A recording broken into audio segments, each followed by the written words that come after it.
You're listening to The Unstoppables, where each week we show you how to overcome obstacles and transform the sting of failure into the reward of growth.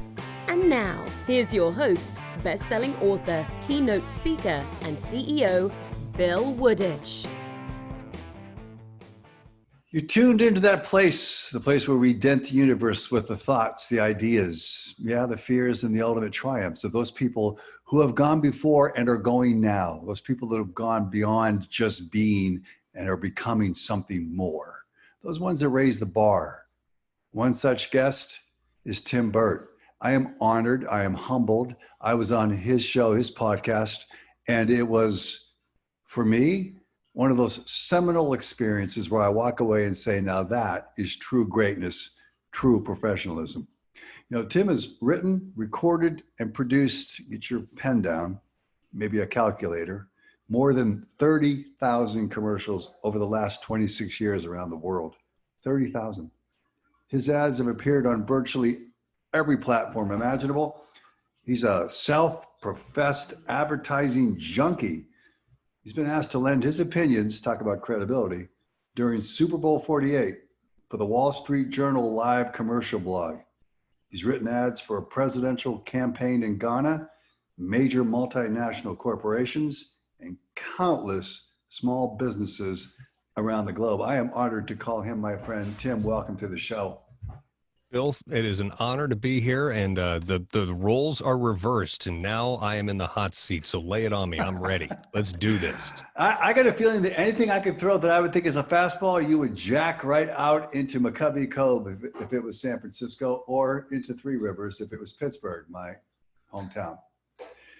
Inside a buyer's mind, moving your potential customer from short-term memory to long-term success is your book. I've read it twice. What made you want to write a book, and what made you want to write that book? Yeah, that's the second book. I have two others, but that one, when they say, what kid's your favorite? Like if you got multiple kids, you got like 3 or 4 kids, like which one's your favorite? Oh, I can't pick my favorite. And I'd say, well, no, I want the one that's smarter and good looking and has the best potential for success. That's the one I want.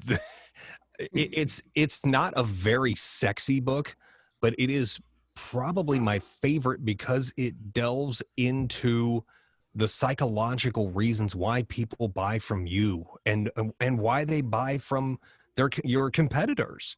The thing that you have to understand as a business owner when you do any kind of marketing is you literally have 5, 10, 15, 30 seconds. That's my radio background, 25 years in radio. You've got that short amount of time to get somebody to go from I don't care to tell me more. And if you can get them to the tell me more part in that short amount of time, that's when words, phrases, impact, pain points, all of those things come into play. And if you can move someone to go, wait a minute, hold on. Did he just say, solving their problem? Wait a minute, because they're having a conversation with themselves in their head. Everybody you talk to is having a conversation with themselves in their head right now about a problem, a set of problems, or an idea or a goal. And if you can twist that knife and you can just hone in on that frequency just long enough to plant that in their short-term memory, of which the human brain has between 5 and 9 slots, you're trying to occupy one of those 5, 6, 7, 8, 9 slots.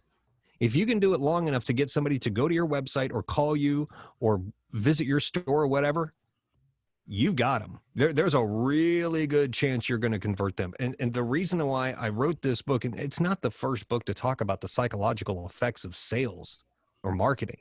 It's not. Is it the best? I don't know. Maybe not. But it's just something that I felt was an area that just wasn't being hit upon enough.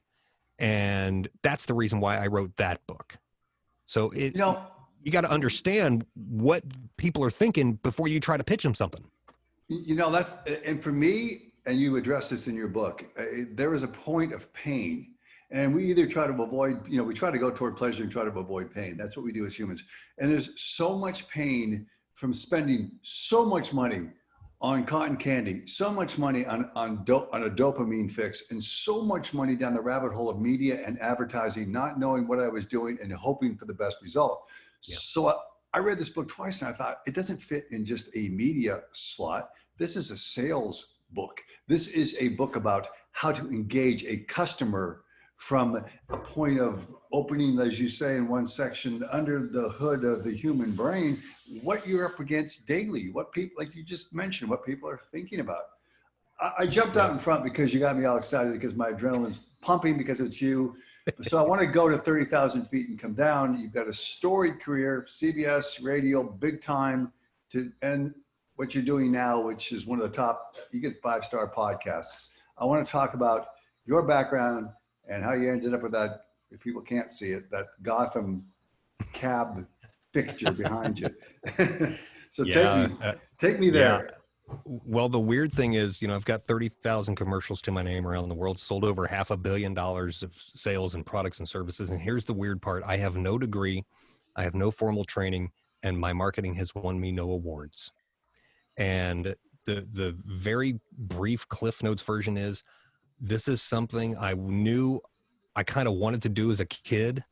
But, when you're 8, 9, 10 years old and you love the Saturday morning cartoons and you love the commercials more than the cartoons themselves, you don't really think that's a viable career path.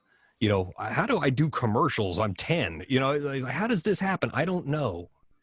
So it was I think it was really, Bill, a deep-seated Genesis core nugget thing.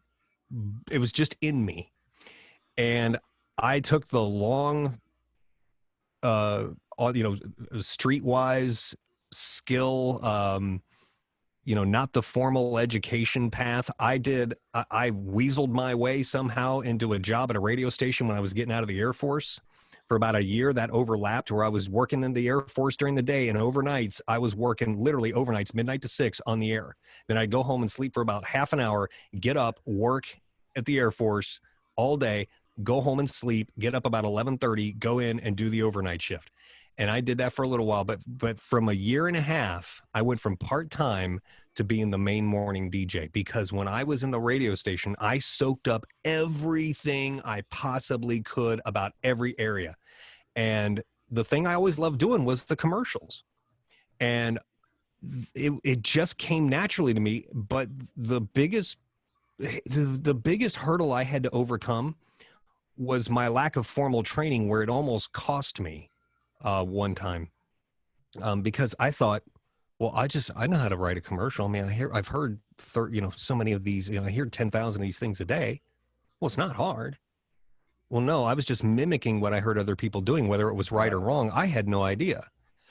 And this is a true story. When I got that job at CBS here in St. Louis, 3 very large heritage radio stations responsible for about $40 million in ads a year. And I was tasked one time to write an ad for a chain of convenience stores here in the St. Louis area called Motomart. And the saleswoman said, okay, you got 30 seconds. And I said, well, what do they want to focus on? And she said, they want to tell people that you can fill up your tires for free. And I said, that's it? I have 30 seconds to tell people they can fill up the tires for free. She goes, yeah. And I thought, great. This is awesome. This is where I get to be funny and stupid and irreverent and really crazy. So I did this Mexican novella thing, and it was and I play this in my speeches. And when you see me talk, if you see my presentation on stage, I literally play this commercial, and every time I hear it now, it makes me cringe. The audience laughs, and I go, guess what? You may think it's funny, but I saw that woman and the saleswoman in the hallway 2 weeks later, and I said, how's that commercial doing for Motomart? I said, is anybody coming in? She goes, nope. And I literally knew it was literally that moment. I'll never forget it. It was literally that moment when I knew I had to step up my game or I was going to be out of a job. So I literally went home that night, got online, and started like I was taking a Harvard level exam. Like I was trying to get on Jeopardy to go against Ken Jennings. I started studying everything I possibly could about marketing. And when I implemented what I'd started learning from the masters, I mean, going back to the 1920s, Okay, I mean, I went way back. I'm like, why did this work? Why did this not? Just a really clinical analysis of marketing. When I implemented what I had learned, my ads started making sales. What a novel idea. You know, it's like, wow, this actually can work. And when that happened, that was kind of my turning point. When that happened, that's when things really just shot off the launch pad. And, you know, got to work on the presidential campaign in Ghana, doubled their vote total in 4 years in only their second election.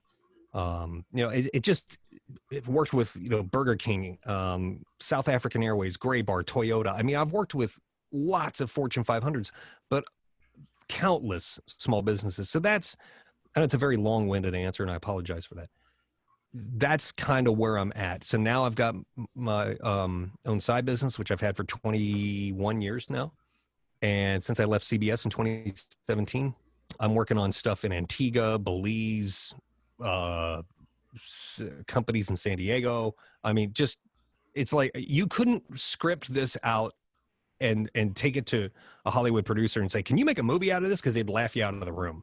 Like, this, nobody does this, you know, but yet here I am. And here we are.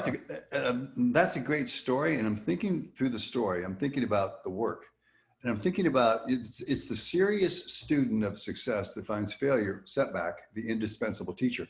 So you're hit with adversity. You're out there, you're kind of like, you know, you got a lot of natural talent to do something. You think it's going to be easy to fill that 30 seconds, and then you get stung. Wow, someone has just rejected me. So what do? You go down to the basement, the dark place, and you start doing the work, your own push-ups, your own pull-ups, learning from the masters, making your style, creating your style, the style that sold, produced over 30,000 commercials. Yeah. So maybe that's where you write in your book, and maybe this is where you got it. So many experts go for cheap. They go for, you know, the quick sale. They go for funny, the cuteness factor, without even thinking about how will the audience process their commercial. So how do you start thinking about how the audience will process that commercial, Tim? Oh, that's a very, it's a broad answer. You've got to, everybody, let me bust a myth. Everybody makes this mistake of thinking about their customer avatar. Mm-hmm, mm-hmm. I blow that out of the water. Now, I'm not saying it's wrong. Okay. What I'm saying is, even in radio, television, even when you buy Facebook ads, you have an age range that you can pick. In radio, it's 25, 34, 35, 44, etc. Facebook, oh yeah, I want to hit people between the ages of 20 and 30. Okay, fine. And they have all of these interests which you can check off the boxes. So now if let's say they like classic cars, and they like restoration, and they like auto parts. All right, just as an example. And we're going to hit people between 50 and 60. Okay? So now we've boiled down to a core group of people that we know we want to hit. Is everybody in that group exactly alike? Do they all have the same income level? Do they all like the same type of cars? No, but they do have, if we were to do a Venn diagram, there would be this huge overlap. Okay. And you want to hit that overlap. The stuff on the outline, you know, the outlying areas, okay. I mean, if you get a couple in there, great. But I'm focused on that bullseye core, man. And not everybody is the same in there. So you've got to find the commonalities of what they all like and what pain points they have. Are you tired of paying extra for auto parts that you don't know where they come from? You could even tell a story. And this is a true story. I could even do this and say, I bought a part for my Audi one time. Guess what? Turns out it was actually a used part, but it was sold as new. If you're sick of these types of getting ripped off when you buy auto parts, go to stevecreamcheeseautoparts.com and you know what I'm saying? We're hitting a broad pain point on a fairly broad target, but it's still a very focused audience. I hope that makes sense. You're tapping into emotion, as you say in your book. Absolutely. As any great person who engages another from the heart, you're tapping into emotion because people will buy from emotion, and then they will support that with logic. Yeah. And you're really finding the sweet spot of emotion. You know, you're painting that vision, that dream of something better by hitting the pain point and then showing them the alternative. I think it's brilliant. You said if you target the right part of your potential customer's brain from the outset, you could watch your advertising marketing efforts just take off to extraordinary heights. So what is the right way to engage that brain? It really boils down to, this is going to sound counterintuitive, but it's so true. It's not about you and it's not about them. It's about, it's more about your focus and what you want to do in the first place. And I go back to the example of Jeff Bezos and Amazon. When he started, a lot of people don't know this. When he started Amazon, do you know what his core mission was with Amazon? His core mission was, I want people to be able to buy anything, anywhere, anytime. This was at the outset of the internet, like 94, when he started this. Full stop. Think about that for a minute. I want people to be able to buy anything, anywhere, anytime. Has that changed? No. In fact, it's gotten bigger, right? Because remember, when they started Amazon, it was just books. Mm-hmm. And then all of a sudden they came out with, oh, now we've got the Kindle. Oh, you've got your own products. Uh-huh. Oh, you want to be able to sell stuff on my store? Oh, sure. Come on in. That was the core. That was the seed. He knew it wasn't going to happen overnight. It took literally, 10, 15 years for it to really break out and become what it is. So my question to you, if you're listening to this right now, my question to you is, what is your core? And I do mean the absolute subatomic particle core of your business. If you don't know that, you are wasting money and you're literally shotgunning and you're just throwing money away. Bill, what's yours? I mean, there's when you started Wooditch, the Wooditch Empire, as we called it. Right. You have one. Mm-hmm. It's getting right down to the essence of who did you want to negotiate across the table. It's all about negotiation and how we did it in strategic form. Yeah. Tactical application. Absolutely. Yeah. Absolutely. Yeah. Mine is, I want to be the number one marketing consultant in the world. That's it. Now, how do I get there? That's the journey. That's the fun part. Fuzzy dreams creates a certain form of insanity we call fantasy. You've got to have a clarity of vision and you have to maintain the steps toward that vision. You got a fascinating fact in your book. I want to lay this out for people to get their head around. You say that the average consumer reads, hears, or sees approximately 3,000 ads per day. You say it could be as high as 5,000. So that is a shit ton of noise. 5,000 things coming across that screen that you've got to screen, that you most of the time you got to filter out. How the heck do you get through that? Well, actually, it's Forbes said back in 2007 it's actually closer to 10,000, and I think it may actually be higher than that. And the reason why it's so high is you have to understand, and I talk about this in the third book, A Kick in the Ads, is a commercial.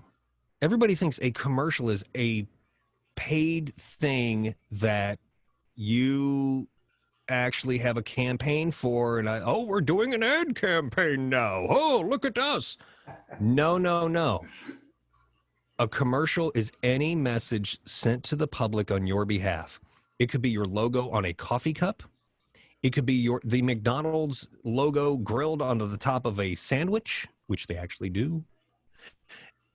It could be a $250,000 outdoor sign. Those are commercials. I don't care if it is your logo across a Post-it note from the desk of Bill Wooditch. That's a commercial for Bill Wooditch. So when you take all of those things, plus now you add in the digital stuff, the digital ads and the YouTube pre-rolls and all of this stuff, the question is, how do you stand out? As I like to say, you got to grab people by the throat and punch them in the nose. And how now, and now, does that work for everybody? No. But I'll tell you what, I'm making it work. I've got a client, true story, in Niagara Falls, Canada, who runs a yoga studio. Now, if you think of yoga marketing, everything's very calm. and it's very serene and right? No.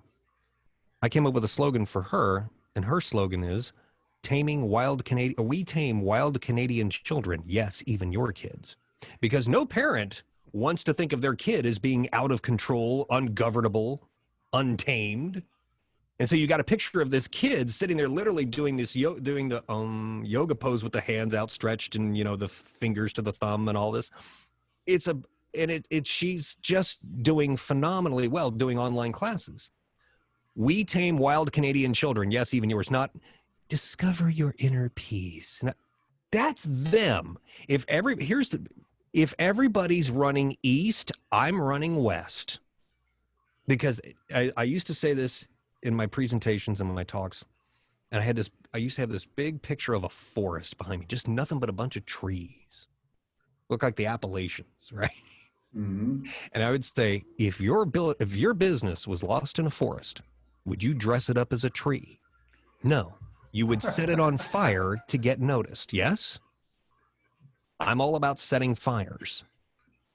That's the only way you're going to stand out. I started to make sales when I used this cognitive dissonance of telling people what I wasn't. I'm not the biggest, not the best at this. Don't do that very well. And found out, they started to actually go past hearing noise to actually listening to what I was saying and started asking questions, which enabled me to engage and make sales because they lowered that defense bar. Pretty much a similar thing, but I love the power behind your analogies. He is brilliant.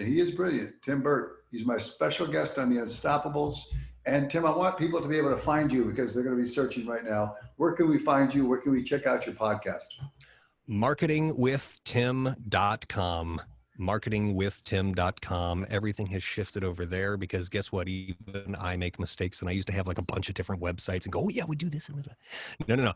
Go to marketingwithtim.com. In fact, there's a free thing that you can get. It's my Millionaire Marketing Masterclass. It's literally an hour and a half of some of my just core nuggets that you can take, and it's free. And yes, you do have to sign up with your email address. I'm going to be totally honest with you on that. That's the only thing I want, but you get this forever, and I will keep updating it.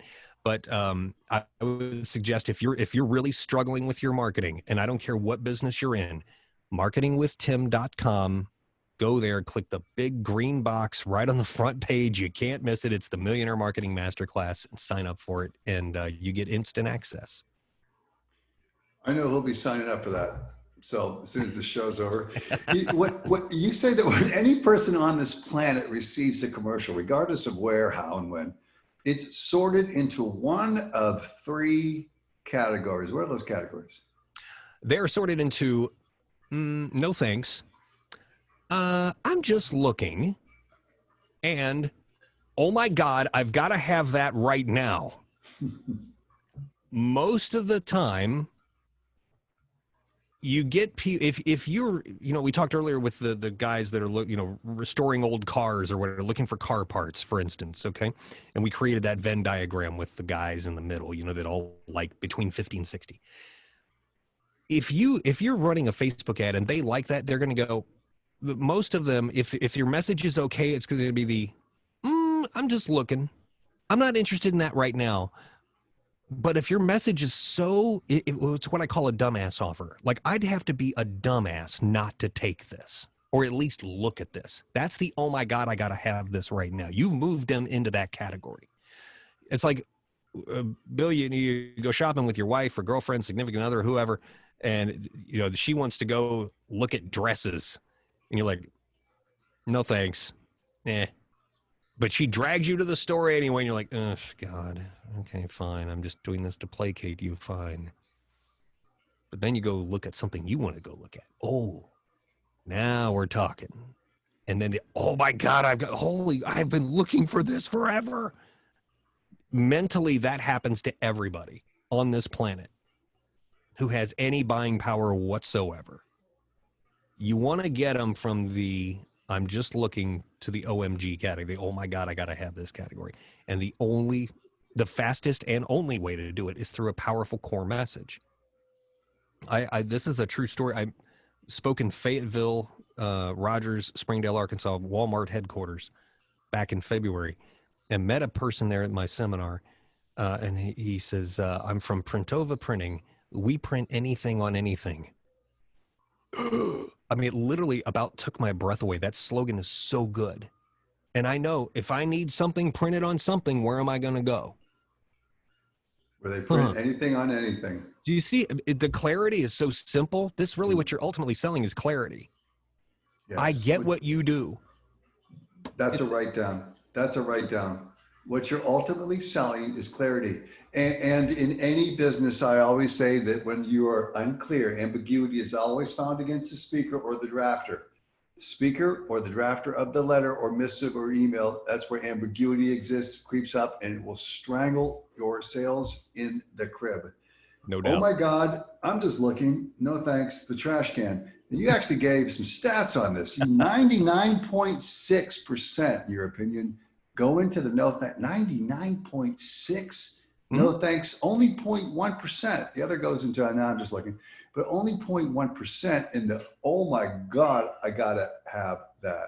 Yeah, on a daily basis. On a daily basis, because you figure, and I think I do some math there in that book and say, okay, let's say you're subjected to 5,000 or 10,000 commercials a day, and let's say you run into a 7-Eleven or a Quick Trip or a Motomart or whatever, and you buy a couple of things. When you walk into a grocery store, do you know how many you are being bombarded with how many ads you're actually, even in your tertiary vision, you are being bombarded with, but you only walk out of the store with 2 things? What's that conversion rate? Yeah. You know? I'm still stuck back on and wondering if you have a camera and you're following me and my girl around, because she does walk me to those stores. And I do know the difference between an oh my God experience and I got to pull my wallet out, and one where we're just passing by and it's a no thanks. And so I take her serious on the oh my God. And yes, as a lover, going back to the beginning of cotton candy at one time in my life, that was before I knew about good dentistry and good dental habits. The dopamine release we get off of LinkedIn, Instagram, thinking we got to have those likes, and we pay for those likes, what a waste of money, and thinking we're getting somewhere is such a bunch of bullshit. Is it not, my friend? No doubt. No doubt. I mean, it is a coordinated, planned dopamine hit, and I'm not getting enough likes. So what? You know why? Because your message is probably crap. Sorry. I mean, you want me to, pardon the pun, sugarcoat this for you? Sorry, you got the wrong guy. I'm going to tell you what's going to work and what ain't going to work. You punch direct and hard, and I mean, I appreciate that. There's no waffling around. You don't have to worry about any kind of different ambiguity with you. It's a punch. And you've also given 3 unbreakable laws of advertising. What are they? Commercial is a business card, not a brochure. Commercial is a business card, not a brochure. Not a brochure. An effective ad. Now, this is primarily for radio. If you think in terms of when somebody hands you a business card, it's Bill Wooditch, master of the universe. Got it. It's Ray Sipsaloquitur, thing speaks for itself. That's what I am. Right. So the big mistake a lot of people do with their advertising is, we have it all. We got this and this and this and this and this. No, think again. I go back to McDonald's. Think about what McDonald's is known for. Primarily 3 things: burgers, fries, and their shake machine is always broken. But primarily burgers and fries. Right? Primarily burgers and fries. They don't advertise the salads and all the other stuff that they have. You know what you're going to get at a McDonald's. Okay? So that's number 1. Number 2, the audience the second one is the audience, and here's a writer downer for you. The audience will only remember the images you can paint in their mind. That's all I don't care what you're selling. I don't care. Does it solve a problem? Does it make their life easier? Can they get it now? Can they get it fast? Is it going to be the right thing? Yes. I can see who was it said, we don't sell drill bits, we sell the holes. It's like, it really is that simple. They can see the images in their mind. Yep. This is going to give me the outcome I desire. I'm going to clip this and send it to every one of our salespeople, because I say, paint the vision of the future, paint that vision. And now that you've said it from the standpoint of a higher ground authority, they're going to believe me. Yeah. You're 100%. Thank you. What's the other unbreakable law? Well, they kind of shift, but I mean, there's a bunch of them. Let me give you an alternate that I've kind of morphed these. You hear people say you got to be first or different. Everybody says, oh, I got to be first or different, right? If you want to make an impact and stand out in your bird. No, you've got to be first or different. Here's my twist on it. You've got to be first or different and better. First or different and better. Nobody wants to buy anything from somebody that's like, well, it's different. It's not, it's okay. Or certainly nobody is going to buy different and worse. You know? No, you're just not. You see why I read your book twice, right? I mean, I love that stuff, and it's in your book. Yeah. At first, different and better. Give me some clarity. And I wanted this hit home as well. And I think for everyone listening, this will hit home. I can't get this song. Don't understand. I should know that song. I've heard it a million times. Who's the band? That's what happens to a lot of people's advertising messages when it enters the brain, correct? It gets a lot. Oh, you just hit the nail on the head with Super Bowl ads. That is. And I want to get to a really bad one because it's in your book as well. So tell me how that moves through the brain and where it gets shuffled in the different places. That's a thing called dominant image. Dominant image is what is, again, it's the audience only remembers the image you can paint in their mind. Well, when you have if the dominant image is, here's a great example. Flo, you know, the girl, the dark hair, the bright red. Okay. Right. What company is she with? That's that Progressive, right? Is that Progressive? Yeah, right? Progressive. Now, but here's the thing. Notice it took you 4 seconds. What? Yeah. They've been pounding the image of Flo for 12, 13 years, you know? Yes. 13 years. And it's been nothing but Flo this and Flo that and put her in different situations. And we're going to make her, you know, right. Now she's in a 50s style ad, and now she's in an 80s style ad, and now she's on a motorcycle. And they've been pounding Flo for over a decade. And yet a lot of people go, I don't, is that all? We all know Flo. Okay. We all know Flo. We all know Flo. We don't. But we all know think about Progressive. Therein lies the problem. See what I mean? They remember Flo. They didn't. But when it comes to, and does that make you want to check out progressive.com? Right. Maybe. I don't know. Same thing happened in a really bad Super Bowl ad. So money and level of credibility and expertise doesn't always amount to common sense and knowing what the audience wants. So tell me about that horrible ad and how it fell flat. But they did remember the person who started the ad, but not what the ad was for, correct? Oh yeah, I think you're talking about the Melissa McCarthy ad. That's the one. That's the one. Oh.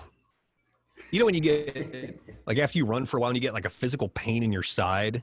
That's how I experience when I think about this ad. This was the one that from I think maybe 2 or 3 years ago. And it was Melissa McCarthy, and she's an eco warrior, and she's going to go do this, and she's going to save the trees, and she's going to going all these different places, and I'm doing all this stuff, and she's going around to all these different places, and yet I also the next ad say, hey, wow, that Melissa McCarthy ad, wow, that won the USA Today ad meter, Super Bowl ad meter, which is a complete waste of time, by the way, and they go, oh yeah, that was so funny. Oh my gosh, I like her so much. What was the product? Well, I don't know. Here's a hint. It rhymes with Kia. And guess what happened to their stock? Exactly. Took a big old dump. Now it came back. It took it a while, but if I'm an investor and I see we won the USA Today Super Bowl ad meter, great. Our stock just went in the tank. So, which is it? You know what I mean? I've been using this. I'm giving you credit, but the first time I was exposed to a certain station of the mind called WIIFM, what's Mhm. in it for me, right? What's in it for me? Mhm. What they don't care about, I'm going to probably have to rewrite all of my stuff because I thought that showing off all those great achievements meant credibility, but you're saying most people don't really give a shit about that. No, they don't. They don't. We won the and we were featured on the and I don't care. Everybody's, here's the thing about being selfish. Everybody, a lot of people think that this is a big achievement. Now, in some industries, it is. If I had 25 gold records lined up on this wall behind me, that's one thing, okay? But you get some little statue you can buy off eBay, and it's it's got your name engraved on it. Who cares? When you sit there and talk about your bragging, you're like, oh, we're so awesome, and it's you're just delaying the inevitable in the conversation where it's going to come back to, great, how can you help me? So it's a big jerk off session. What you just said is, I think, one of the most important things that I've ever addressed in any podcast or any conversation. They don't really care about that shit. What's in it for them? What can you do for them? What are you here to? Let's get to the point. All you're doing is wasting time. Yeah, it's true. That's an epiphany for some. Some may not want to face that, but when you enter saying, I am this, I did this, you tend to shut people down with the I. It's always about the we and them. And so that's just my takeaway on that one.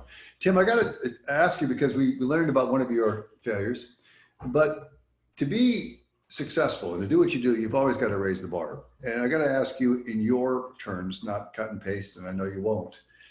How do you define, Tim Burt, success? Well, as I said earlier, I'll never win an award for my marketing. I'll never get an award, a ribbon or a trophy at a marketing contest, the Addies and all that stuff. And you know what? I don't want one. I don't want one. You know why? Here's my trophies. My definition of success is increasing your sales.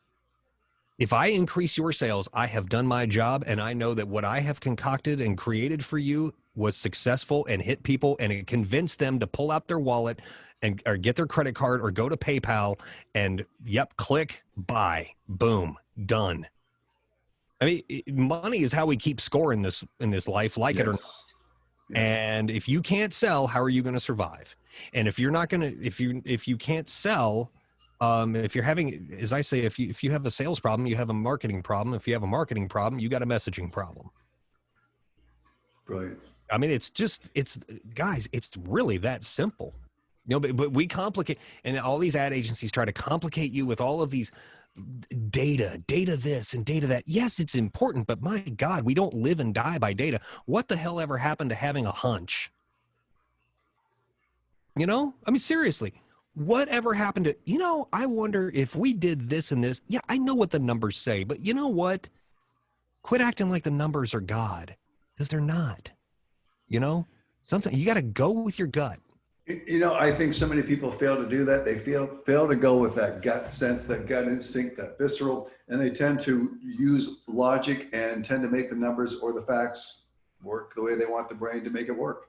And they go away from that instinct. Tim, I'll tell you, the time I did that, I lost 7 figures on a deal in San Diego. And I mean, it was a real sting. And I spent my time, did my due diligence, spent 8 months doing all of the work you could possibly do to make this. Made too much sense to not do it. In my gut, I felt I shouldn't have done it. And I learned from there, never go against the gut, because that cost me 7 figures. That was an ouch.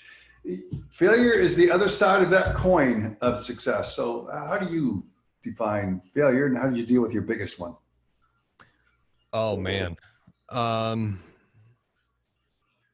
The thing is, you never, it's almost like the athlete, everybody remembers the shot that won the game, but then you get the Scott Norwoods of the world who missed the kick in the Super Bowl against the Giants, for the Bills, and it was just wide right by about 6 inches, and that's what he's known for. Well, that's kind of unfair. 47 yards, and he'd made a lot of kicks. Yeah. And that's what you're known for. And that's what you're known for, unfortunately, like it or not. Have I had failures? Absolutely. Do I learn from them? I try. But the problem is, first off, marketing's hard. I don't care what anybody says. You can't cut and paste, swipe file your way to success. Just can't do it. But when when you get stung on something, it's like, well, that didn't work. Well, why? Man, I thought for sure people would respond to this. What is going on? How well do you know your audience? Maybe you do have a good offer, but maybe the timing's just not right. Like right now, with the grips of COVID and everything starting to either expand or contract or stay the same. We don't know. Would you, I understand the cruise lines trying to book people in advance, but I know people that would say, ain't no way in hell I'm going on a cruise right now. Okay. That's a missed timed event. Are they going to get some conversions off of that? Yeah, probably. As many as they would normally? No. You got to know what they're thinking and how to talk to them in a way that is resonant and makes sense and gets them to go, yeah, we should probably do this. Come on, honey, let's get the credit card. We can afford that. Let's do this. And it's that way in almost every industry, not all, but most. But failure, yeah, I'm like you. You get hit in the mouth. Hey, man, it's like Mike Tyson said. Everybody's got a plan until they get hit in the mouth. The plan to ride a tiger is different than riding a tiger. So you just learn from it, and with marketing it's hard. It's shifting all the time. So it's important to stay out front. It's just like in investing or any other of these really fluid industries. You just got to stay out front, and you got to work with somebody who you can trust, not know and like, but trust. Yes. Nature just won't allow for stasis. Everything is changing. We have to be able to be in front of that change. You got to know your audience. You have to have clarity. You've got to go with your gut. And you know what? You make too much damn common sense. You really do, to ignore. You make too much common sense to ignore. His book, one of his 3 books, the one that I've near and dear to my heart, of course, Inside a Buyer's Mind, moving your potential customer from short-term memory to long-term success, my friend Tim Burt. I've got one more for you. And then I would urge people also to check out your podcast, Marketing with Tim. 5-star, well-earned. I experienced the Tim Burt podcast and went away as a raving fan, and just the way you ask certain questions. Thank you. And it's almost like sitting across the bar from a friend, drinking whatever you want to drink of choice, from iced tea to beer to wine. Socially distanced, of course. But anyway. with a mask. Right. But here's your walk-off. You need to write 1 paragraph. Now you've written this book and other books, but you're trying to shorten that distance for people, trying to save money for them or spend money wisely so you get ROI. You're committed to doing that. You've done that. You make so much damn sense. You got so much condensed into your books and your way and your podcast. But now it's time for Tim to leave, to go to the great other world. So you would leave 1 paragraph for others to learn from, to grow from the mistakes, the successes, the principles. How would that paragraph look like? What would it look like? Wow, that's a great question. Tim Burt questions. I would say, Burt-esque. Oh man, but it'd probably be filled with some expletives. Number 1, no. Here's what I would say. It'd be real short. In the world of marketing, nothing is static. Period, paragraph, back page, cover, trilogy. That's it. In the world of marketing, nothing is static. And once you embrace that, it took a long time for me to embrace that. And once I did, and once you do, once you embrace the fact that this always changes, the goalposts are always moving. I'm not saying it makes your job easier, and I'm not saying it makes your job harder. What I'm saying is it gives you clarity as to what kind of monster you're trying to wrangle here. And you just know that, well, we did this last year. Yeah, Facebook changes or Google changes their algorithms twice a day. Good luck, honey. It doesn't do that. And by the way, that's admitted on camera. Google, it changes their algorithm twice a day. So when you say, oh, well, we did this ad spin on Facebook. Yeah, I did an ad spin on Facebook for one of my former clients. It was a $2,000 ad spend. We got 1.7 million views and sold about $500,000 worth of stuff. And guess what? We tried it again the next year and it didn't work because Facebook changed the algorithm. Nothing is static and it never will be. Once you embrace that and understand this, it's, again, not going to make your job easier. It's not going to make it harder. It's going to make it easier for you to understand what kind of an arena you're stepping in. That's the key. And that will be true until the end of time, until they shut the internet off. That's going to be true, you know? Life is a dynamic quest. Be that person who's first, different, but definitely better. His name is Tim Burt, and I am reminded of Alexander the Great. Perished at 33, but before he died, he was confronted with a Gordian knot. And the king of Asia said, whoever can cut this knot, untie this knot, is going to be king of the world. And many people tried to untie it, just couldn't do it. Well, Alexander rode up, thought, man, that looks a little complicated. Let's just take out the sword and cut that damn thing right now. He did, became king of the world. Don't make it complicated. Some of the stuff is just common sense. Go with your guy, Tim Burt, on the Unstoppables. I love you, man. Love you. Thank you, Bill. Likewise, this is an honor and a pleasure. And marketingwithtim.com is my site. Marketingwithtim.com. Get the free Millionaire Marketing Masterclass. And one thing, can I just add a quick addendum here? Absolutely. You know, when people say, well, there's just too many commercials, all these people promoting themselves all the time on these podcasts and all this. Let me get this straight. You got in front of a room of 1,000 people who you've never met before and you're not going to try to sell them something? If you're in sales, you might want to get a different job. You know? There's a walk-off. If you don't think this guy's brutally honest and direct, and boy, does he have a point, check out his podcast. It gets better. I am as gentle as a sledgehammer.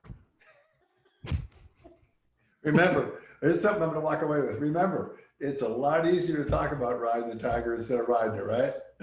Amen. You got that. Take care, man. Bill, this is great. Thank you.